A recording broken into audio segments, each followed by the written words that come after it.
এখানে শেষ নয়। এখন যদি কোরআনকে জিজ্ঞাসা করা হয়, ও কোরআন,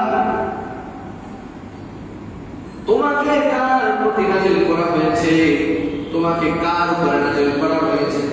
কোরআন তার উত্তর দিয়ে বলেন, তাবারাকাল্লাযী নাযালাল ফুরকানা আলা আবদিহি লিয়াকুনা লিল আলামিনা নাযীরা। প্রত্যেকটা প্রশ্ন আপনি করবেন, কোরআন তার উত্তর দিতেছে। আপনি প্রশ্ন করতেছেন কোরআন তোমাকে কার উপরে নাযিল করা হয়েছে, কোরআন উত্তর দিয়ে বলতেছেন, তাবারাকাল্লাযী নাযালাল ফুরকানা আলা আবদিহি লিয়াকুনা লিল আলামিনা নাযীরা। সকল পবিত্রতা কেবল আল্লাহর জন্য, যিনি তার বান্দার উপরে ফুরকান তথা কোরআনকে নাযিল করেছে। বলে সুবহানাল্লাহ। কাদের উপরে নাযিল করেছে? বান্দার উপরে। কার উপরে? বান্দা বলছে এখানে। নাযিল করছে তো নবীর উপরে। কার উপরে? নবীর উপরে না। এখন আপনি কালেমা তৈরিটা বলেন, সে তো নবী, তাকে বান্দা বলা হয়েছে। কারণ কি? কারণ কালেমা তৈরিটার মধ্যে আল্লাহ বলেছেন যে লা ইলাহা ইল্লাল্লাহ মুহাম্মাদুর রাসূলুল্লাহ সাল্লাল্লাহু আলাইহি ওয়াসাল্লাম, যে আল্লাহ বাদে কোনো ইলাহি নাই, মাবুদ নাই, মুহাম্মাদুর রাসূলুল্লাহ সাল্লাল্লাহু আলাইহি ওয়াসাল্লাম আল্লাহ তাআলার বান্দা ও রাসূল। বান্দা এবং কি রাসূল, তিনি কিন্তু বান্দা।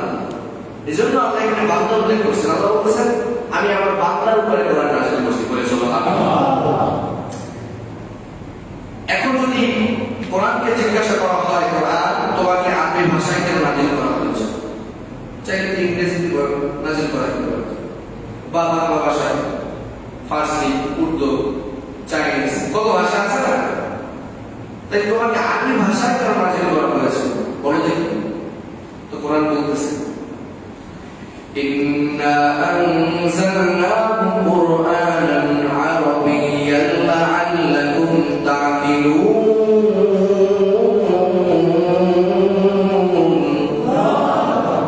কোরআন বলতেছে, আল্লাহ আমাকে আরবি ভাষায় এজন্য নাযিল করেছেন যেন আমরা ভালোভাবে তা বুঝতে পারি, উপধাবন করতে পারি, অনুধাবন করতে পারি। এজন্য আল্লাহ পাক রব্বুল আলামিন আমাকে আরবি ভাষায় নাযিল করেছে। বলে সুবহানাল্লাহ। আরবি ভাষায় নাযিল করা হয়েছে কারণ বাংলা ভাষার চাইতেও আরবি ভাষা সহজ। সুবহানাল্লাহ। আপনারা তো বলেন না, তাই বুঝেন না। বাংলা ভাষার ব্যাকরণ সহ করতে গেলে অনেক পেজ আছে, কিন্তু আরবি ভাষা এর চাইতেও সহজ। সুবহানাল্লাহ। কিন্তু আমরা তো মুসলমান হয়েও জান্নাতি ভাষা আমরা পারি, আমাদের শেখা উচিত। এজন্য কোরআন বুঝে পড়া আর কোরআন একদম মুখস্থ করা, এই দুইটার মধ্যে পার্থক্য আছে। সব দুটো একই, কিন্তু বুঝে পড়ার একটু পার্থক্য বেশি, সব বেশি। কারণ একটা মানুষ যখন কোরআন তেলাওয়াত করে, যখন পড়বে আলহামদুলিল্লাহি রাব্বিল আলামিন, তো তিনি বুঝতেছেন সমস্ত প্রশংসা কার জন্য? আল্লাহর জন্য।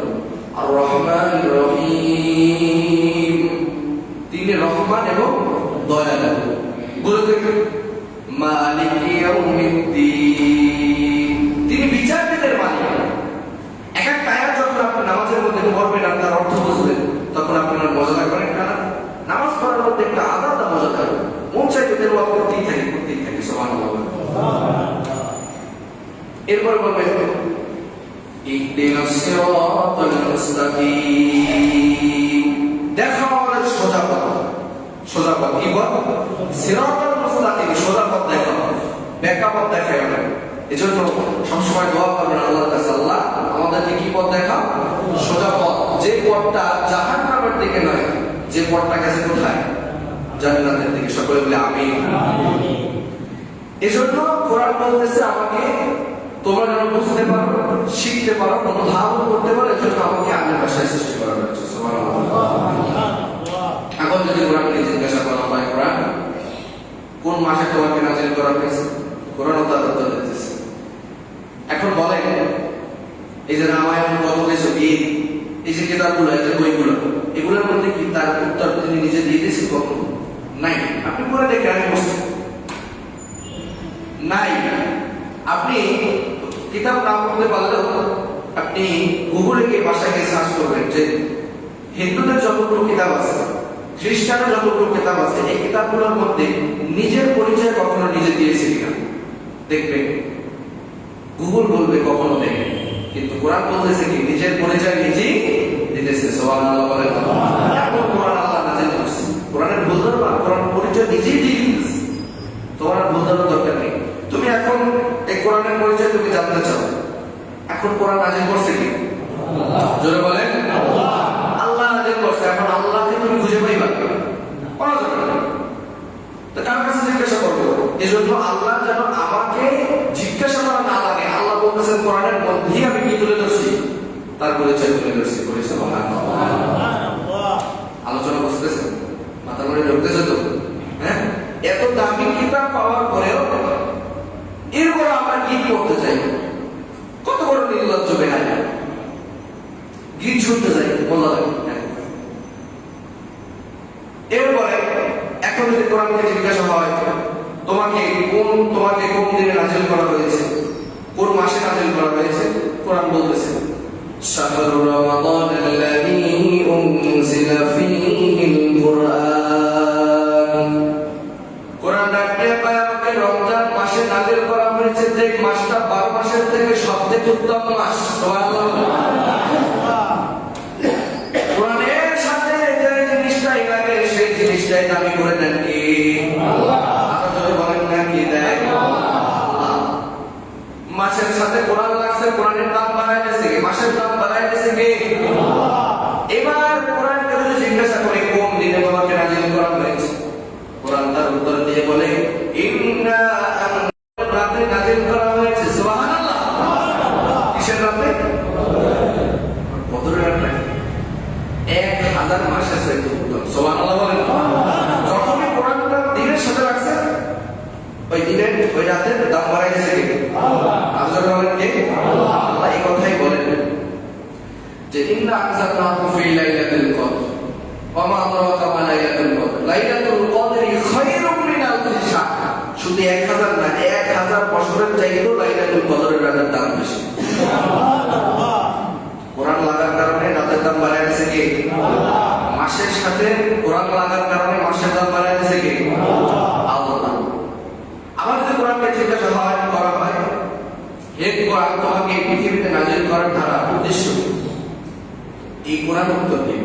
তার আগে বলি আমরা কোরআনের সংস্পর্শে থাকবো, কোরআনকে নিয়ে আমরা গৌরব করবো।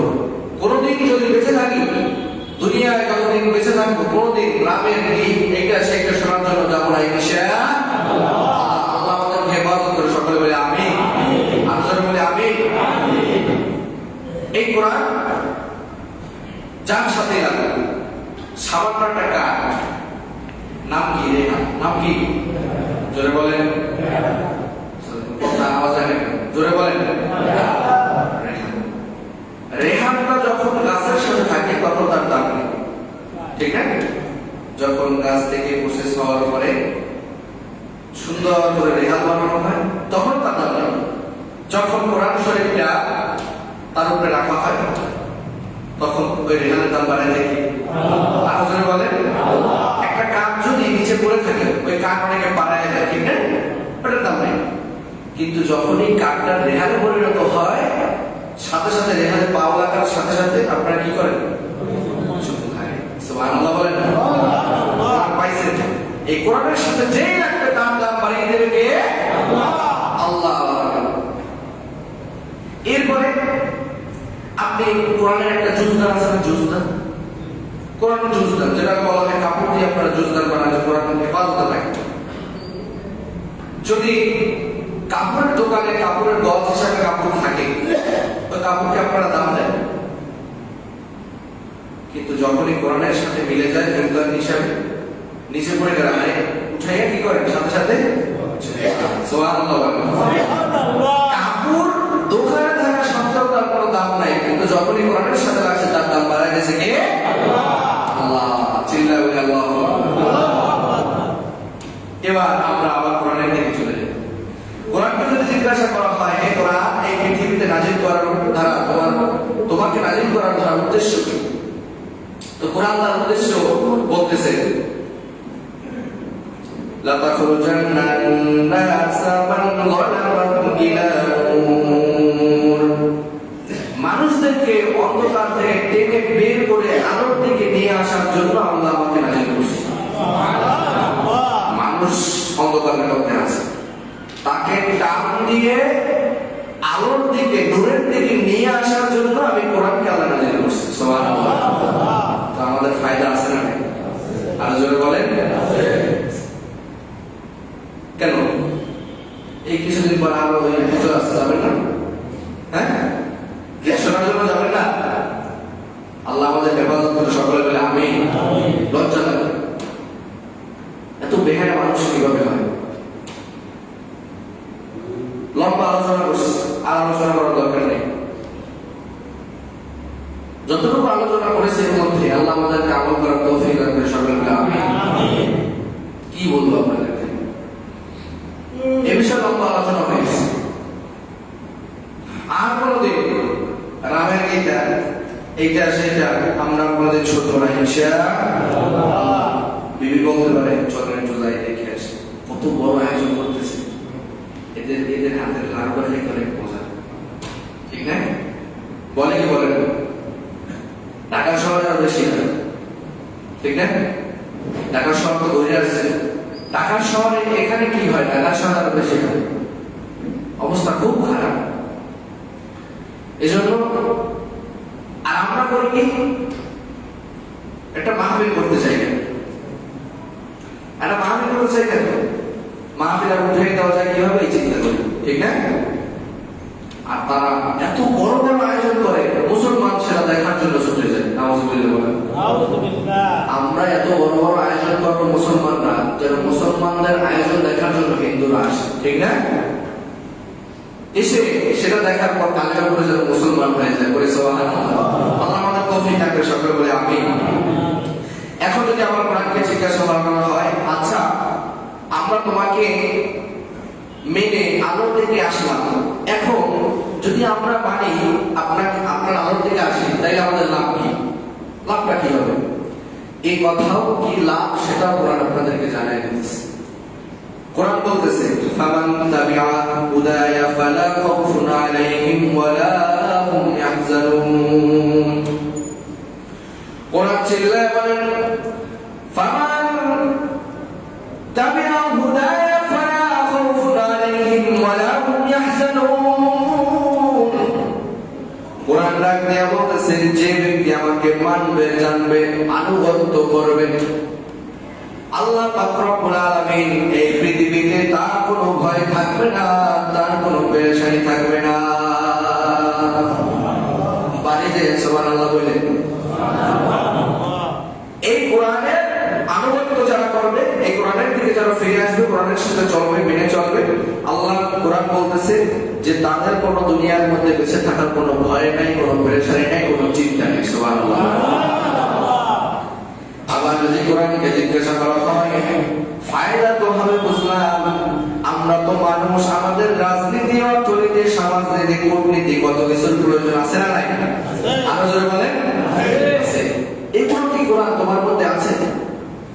দুনিয়ার মধ্যে চলতে তো বুঝলাম ফায়দা হবে, জান্নাত পাবো, অনেক ফায়দা হবে, কিন্তু সমাজের মধ্যে, দুনিয়ার মধ্যে চলতে গেলে আমাদের রাজনীতি, সমাজনীতি, অর্থনৈতিক জীবন, সামাজিক জীবন, কত কিছু প্রয়োজন আছে। এগুলো কি তোমার মধ্যে আছে? কোরআন তার উত্তর দিয়ে বলেন ওয়ানাজ্জালনা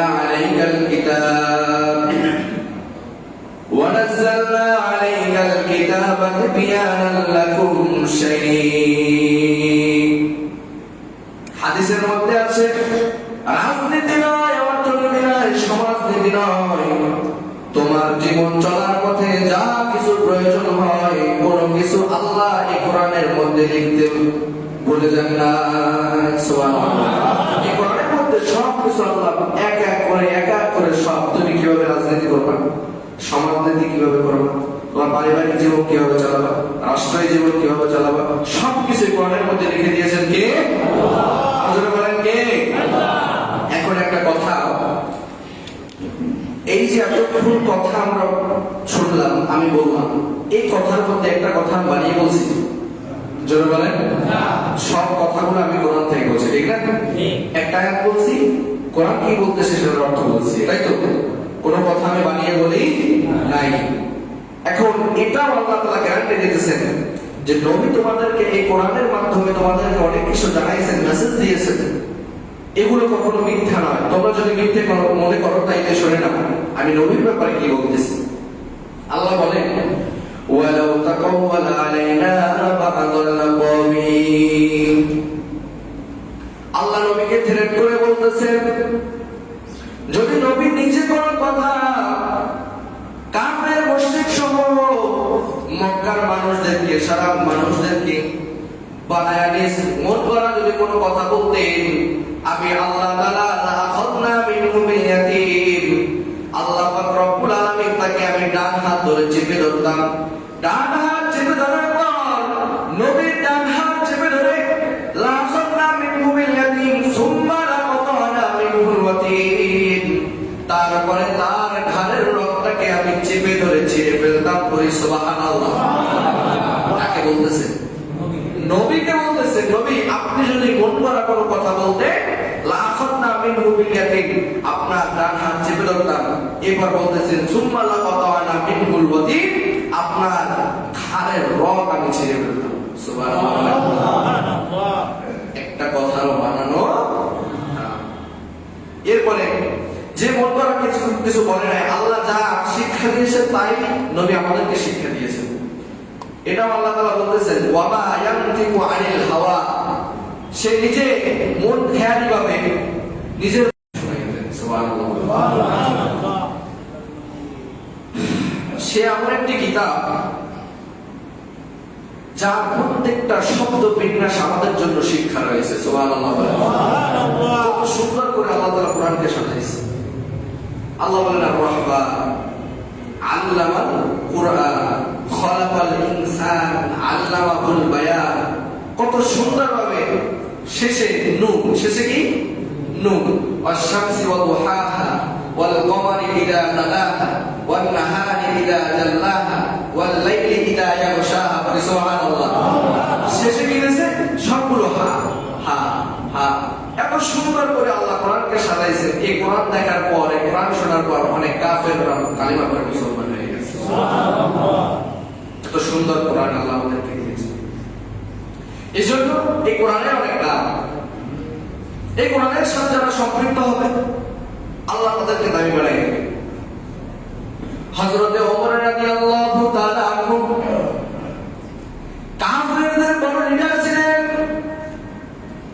ওমরকে যদি এক রাস্তায় শয়তান পরিমাণ যদি দেখত, শয়তান ওমরের ভয়ে ওই রাস্তা থেকে আর 40 দিন পর্যন্ত হাঁটাহাঁটি করতো না। সুবহানাল্লাহ।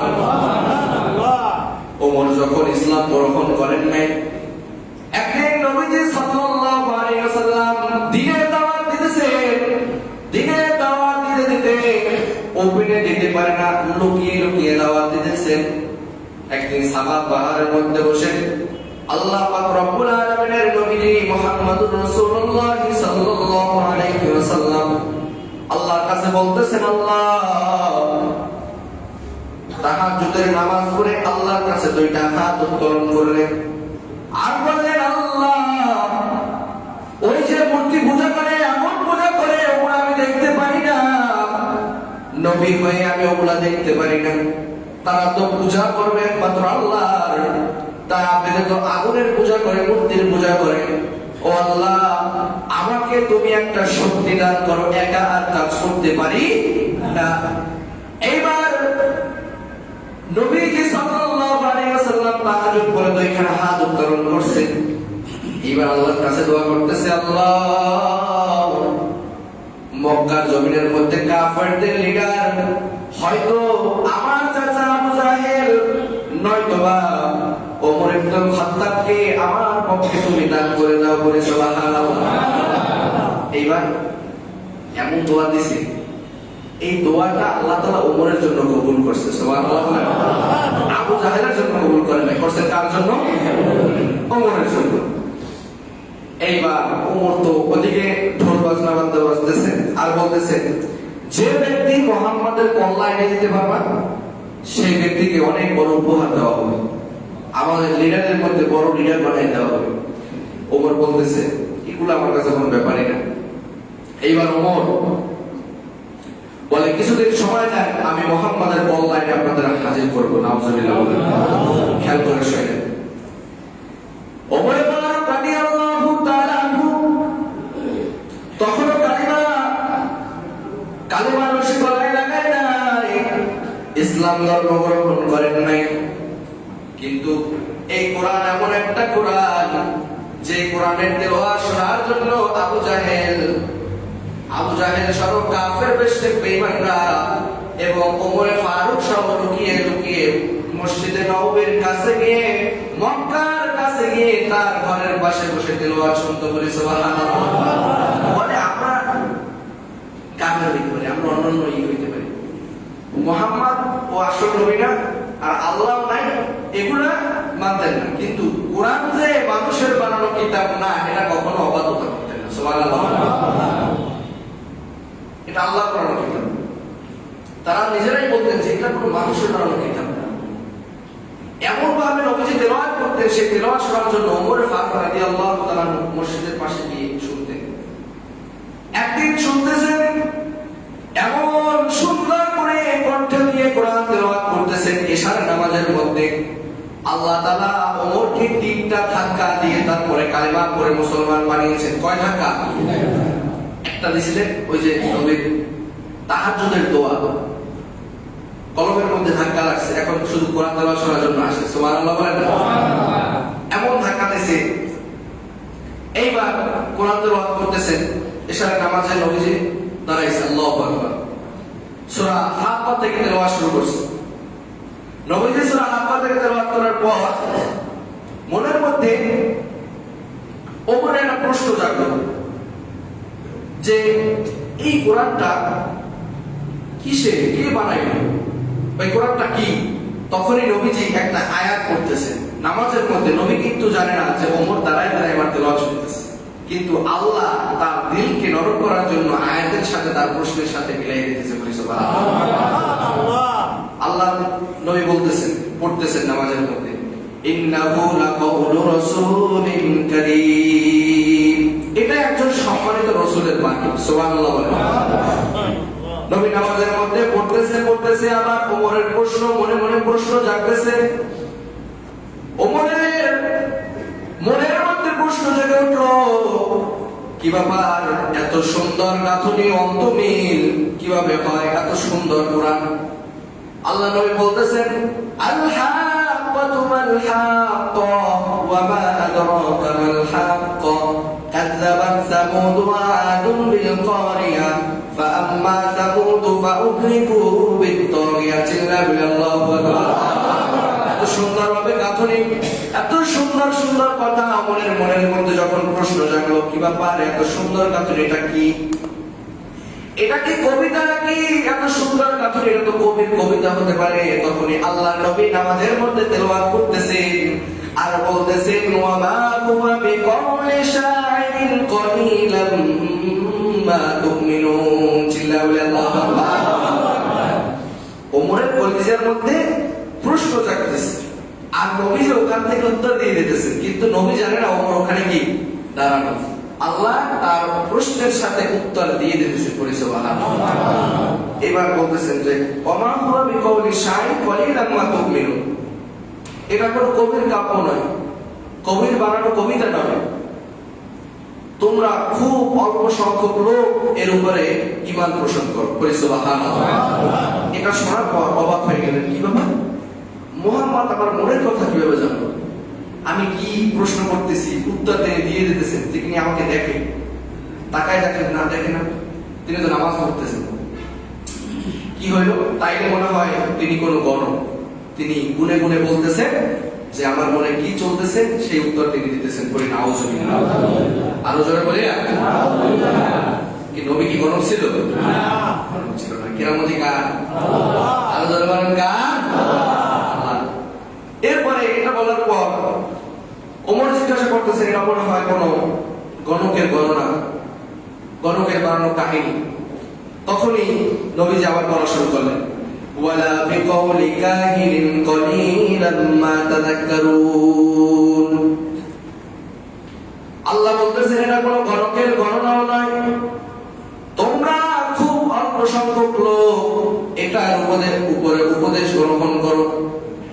এটা বলার পর এইবার ওমর বলতেছেন, হায় হায়, তাইলে তিনি গণক না, তাইলে এটা কি? এই কোরআনটা, কোরআনের বাণী এটা কি? তখনই আবার তার প্রশ্নের উত্তর আল্লাহ তাআলা তুলে ধরলেন। আল্লাহর নবী নামাজের মধ্যে পড়তেছেন, তানজিলাম মির রাব্বিল আলামিন, চিল্লা বলে আল্লাহু আকবার। আপনার কাছে তানজিলুম মির রাব্বিল আলামিন, হাদিসের মধ্যে আসে তানজিলাম মির রাব্বিল আলামিন, এটা সারা জাহানের রব আল্লাহ পাকের বাণী চলে, চিল্লা বলে আল্লাহু আকবার। এবার ওমর এক নাম্বার ডোজ দিলেন দোয়া দিয়ে, দুই নাম্বার ডোজ বললেন কি? সূরা হাক্কার ডোজ। এখন বাকি কি? তিন নাম্বার ডোজ। সূরা হাক্কার ডোজ পাওয়ার পর এইবার তিনি বলতেছেন, হাই হাই, এটা কবির কাব্য না, গণকের গণনার কোন লেখা না, তাই এটা কি? এটা কি? তখন তিনি প্রশ্ন করলেন, তখন আল্লাহ নবী বলতেছেন, দ্বিতীয় রাকাতে পড়া শুরু করলেন, তাহা মা আনজালনা আলাইকাল কুরআনা লিতাশকা ইল্লা তাযকিরাতাল লিমান ইয়াখশা তানজিলাম মিম্মান খালাকাল আরদা ওয়াস সামাওয়াতিল উলা, চিল্লা বলে আল্লাহু আকবার।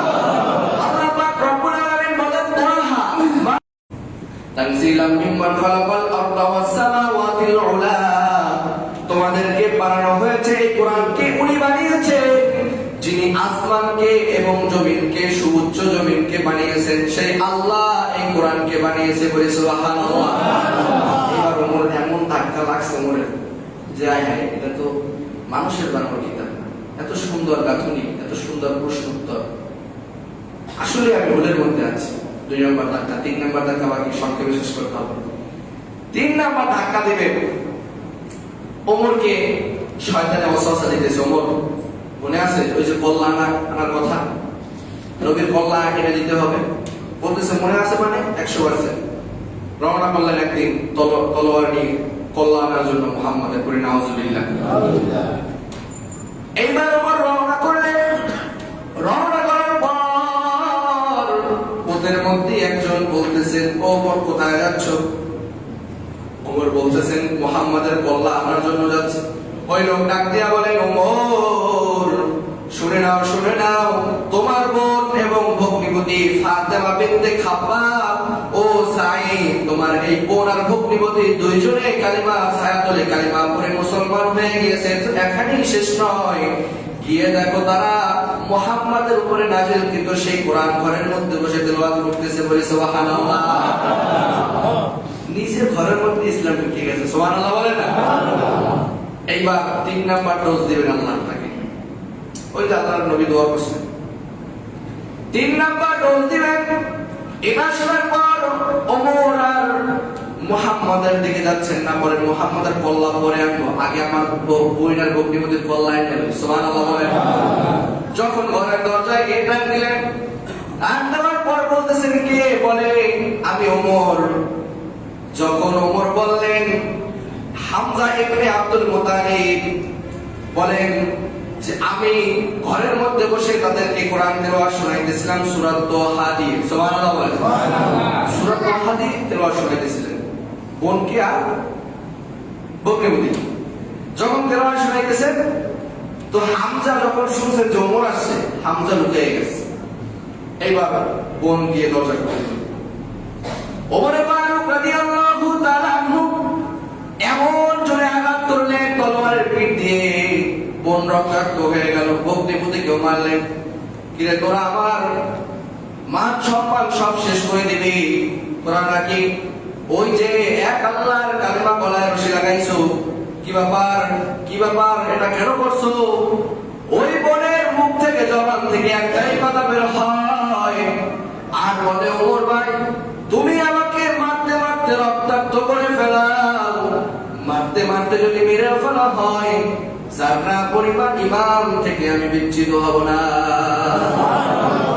চিল্লাবেন আল্লাহু আকবার। জোরে বলি না আল্লাহু আকবার।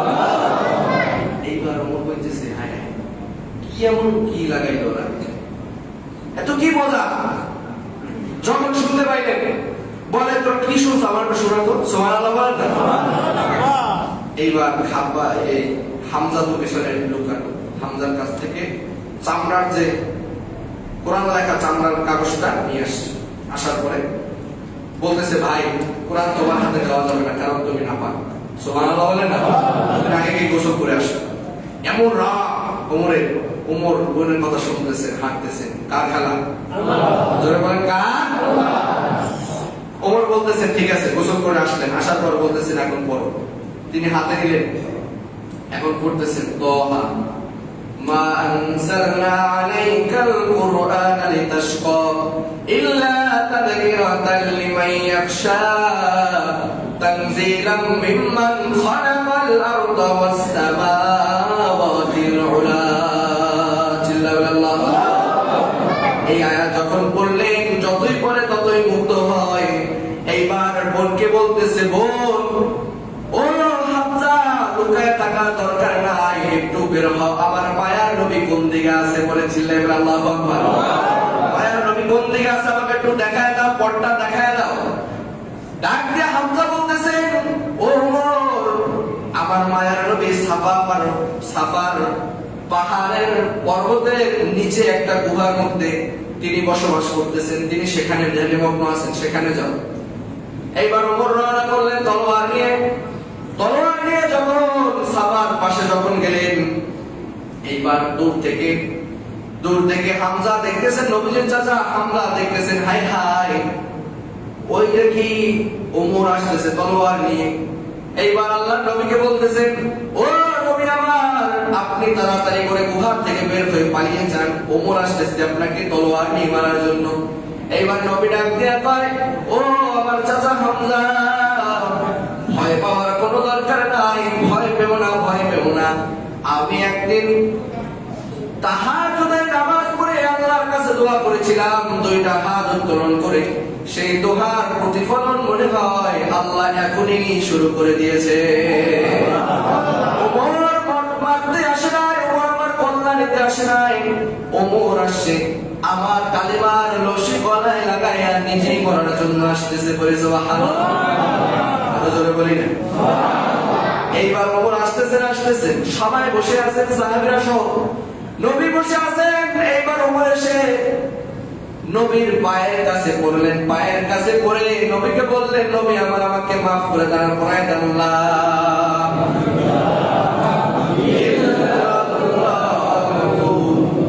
মুহাম্মাদুর রাসূলুল্লাহ সাল্লাল্লাহু কি কোরআন আল্লাহ আপনাকে দেন। কোরআনের ধাক্কা খাওয়ার পর ওমরের মতো বেঈমান কালেমা পড়ে মুসলমান হয়ে গেছে।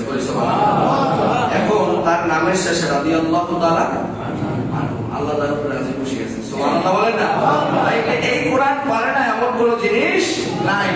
কাফেরকে যার কোনো দাম ছিল না আল্লাহর কাছে, তাকে আল্লাহ তাআলা এমন দাম দিয়েছে, এই কোরআনের সাথে যখনই লেগেছে তখনই তার দাম বাড়ায় দিয়েছে কে? আল্লাহ। আরো জোরে বলেন নাকি? এজন্য যখনই রাষ্ট্রীয় জীবন, পারিবারিক জীবন, অর্থনৈতিক জীবন যারা কোরআনে বাস্তবায়ন করবেন, আল্লাহ পাক রব্বুল আলামিন বলবেন তার জীবনে কোনো দুঃখ নাই, পেরেশানি নাই, তার কোনো চিন্তা নাই। চিন্তা বলে আল্লাহু আকবার। এজন্যই কবি বলেন সমাধান চাও যদি জীবনে মরণে, ফিরে যাও খুঁজে নাও চোখ রাখো কোরআনে।